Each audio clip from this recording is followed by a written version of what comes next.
In the early days of World War II, after Germany conquered France, Anna, a piano teacher, found enemy soldiers at her doorstep, soldiers who should have been fighting on the front lines. Your house will be requisitioned, and a German officer is going to live here. This is the requisition order. Could you please take me to see the bedroom? These words meant the defeat of the homeland. They had already become at the mercy of others and had no right to speak. This room is off limits. It's my parents' bedroom. This is exactly the room I want to see. Despite her anger at his forceful manner, Anna stepped forward and opened the door. This is the room of the deceased parents, and they died in the war against the Germans. After inspecting it, the soldier informed her that this bedroom would be taken. After speaking, he went downstairs and told his staff to start moving the officer's luggage. Anna's face darkened. She removed her parents' photographs and the flowers beside them, then slammed the door shut to release her frustration. You'll need to prepare bedding and towels for the captain. Very good. The captain is particularly fond of fresh flowers in his quarters. Late that night, Anna and her grandfather remained awake in the dimly lit room, their daytime anger gradually giving way to anxiety as they waited for morning to come. They didn't know when the captain would arrive or whether he would make unreasonable demands. To ease the tension, Anna's fingers found the piano keys and she began playing her favorite Bach piece.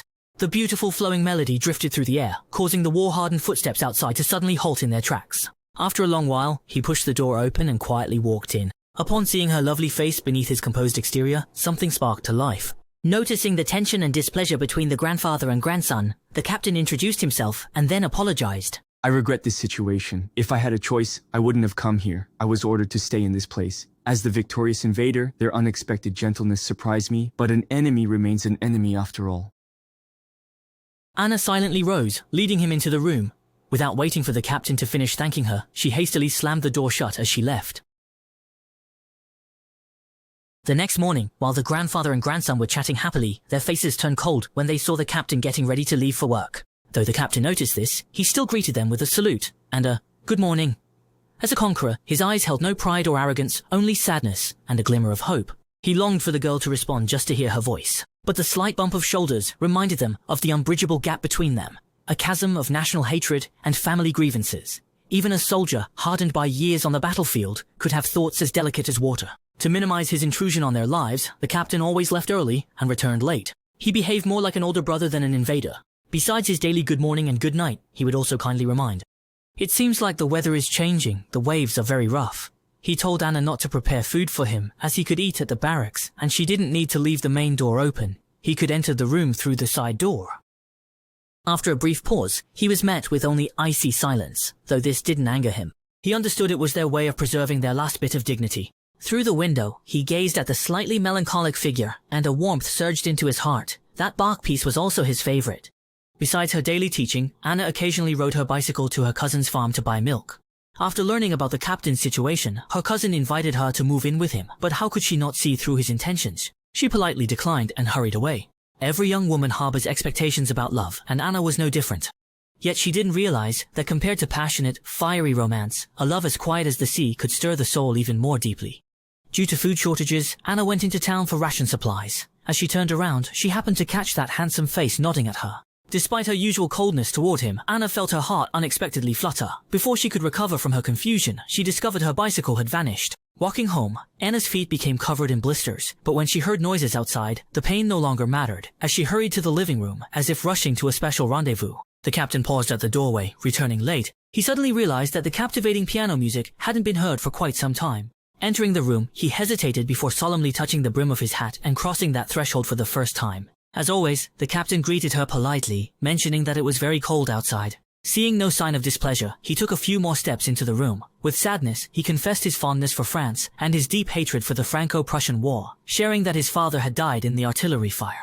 Whether a French family or a German family. Who hasn't lost someone they care about during the war? I deeply respect those individuals who truly love their homeland and show genuine patriotism. After saying all this, the captain gave a salute, then promptly turned and walked away. And Anna knew all too well that the cruelty had always been just war itself. Everyone on each side had their own country and loved ones to protect. It's been a long time since I heard you play the piano. I don't play when he's around. Without her bicycle, Anna had no choice but to walk to work. But when she sat down to rest, a familiar vehicle passing by suddenly stopped. Miss, may I invite you to get in my car? Anna said nothing, lowered her head to pick up her bag from the ground, and walked straight ahead. The captain's lips curled into a slight smile, carefully concealing his joy as he gentlemanly opened the car door for her. Yet the girl merely brushed past his arm and walked quietly by. Through the car window, her beautiful face bathed in sunlight was just inches away, so close, yet completely out of reach. After her piano lesson, Anna's feet hurt so badly that when she ran into her cousin who was shopping, she accepted his offer of a ride. During the journey, her cousin kept checking her out, making Anna feel extremely uneasy. At least in this regard, the man at home did better. That evening, the captain passed by the front door, but didn't stop to chat as usual, leaving Anna, who had been waiting for a while, disappointed. But soon after, the captain reappeared at the doorway, dressed in casual clothes. Please forgive me for the intrusion. My room is terribly cold right now and I can barely feel my fingers. If you don't mind, I'd like to come over and warm myself by the fire for a few minutes. I promise I won't be a bother. Grandpa turned to look at him, his weathered face showing no sign of refusal. The captain stepped lightly past Anna, who pretended not to notice him. Crouched by the fireplace, still talking to himself. So warm in here. Right now, I actually feel like I'm in my own home. Every home will have a fireplace.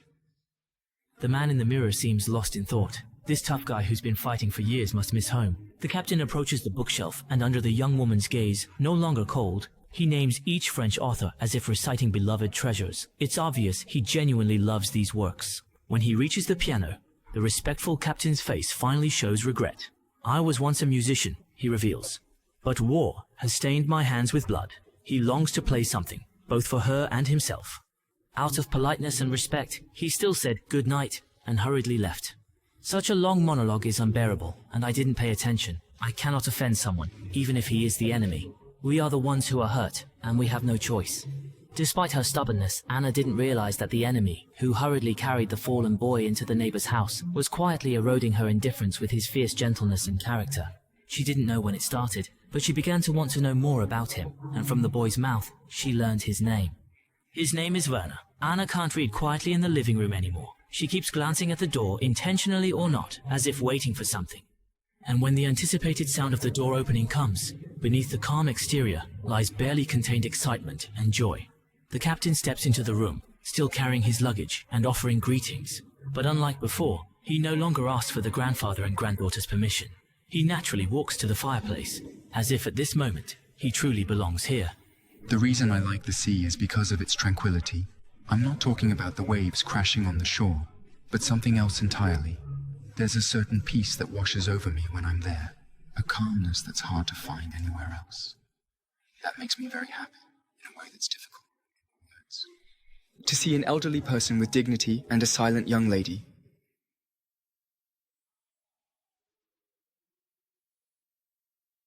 Yes, he loves the sea, loves its serenity, and Anna, who stayed silent the whole time, was just like the sea, always calm and a good listener. As the captain occasionally glanced her way, Anna's heartbeat quickened. Only after he left did she finally speak, her eyes glistening with tears. Why does he look at me that way? Move the wood away from the fire. Don't let it burn out for nothing. On Christmas Day, Anna redid her hair, applied beautiful makeup, and changed into a dress she'd altered from her mother's clothes. After turning down her grandfather's invitation to go out, she sat alone by the fireplace, as if waiting for a grand reunion. She inclined her head slightly, and indeed he materialized behind her, his hand delicately grazing the back of her chair.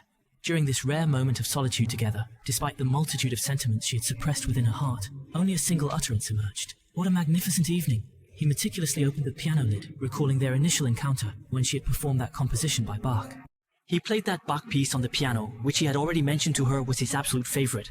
She didn't turn around, but her eyes revealed unmistakable tenderness mixed with nervousness. Only when the music began did those notes flow gently, sweeping away the anxiety and transforming it into a heartwarming current. With her back to him, her lips had unknowingly curved into a slight smile. The emotions flowing beneath his music became the best Christmas gift she received this year. As the piano fell suddenly silent, the enjoyment in her eyes gradually changed to anticipation, yet those large hands of his never managed to cross the enormous gap between them. Merry Christmas. Watching the person turn and leave, a surge of disappointment was felt. Anna gathered her courage and entered the captain's room for the first time, shutting the door. A letter immediately caught her eye. Curious, she sat on the bed and read it carefully. It was simply a family letter sent by his mother. She understood the captain's feelings and felt joy and relief knowing that the man she liked also admired her. However, she couldn't respond. Just as her grandfather had said, one must push the wood away from the fire. It would not burn in vain. Lost in thought, she drifted into a deep sleep, only to be suddenly awakened by the sound of an engine downstairs when the captain returned. Panicked, she grabbed the letter and hastily returned it to its original place, not realizing that the breeze from closing the door had quietly blown the letter to the floor. As the captain passed Anna's room, he paused. Neither had imagined that a simple door between them could feel like an uncrossable gap. Back in his room, the captain noticed the letter on the floor and the disturbed bedding, immediately understanding what had happened. Later, at the seaside on a narrow footbridge that could only accommodate one person at a time, he stopped Anna as she returned from buying fish. In the confusion, the fish basket overturned, and he removed his gloves to help pick up the fish.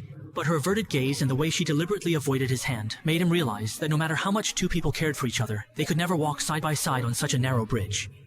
Back home, still unsettled from the recent encounter, her persistent cousin came over, wanting to invite her to a dance party.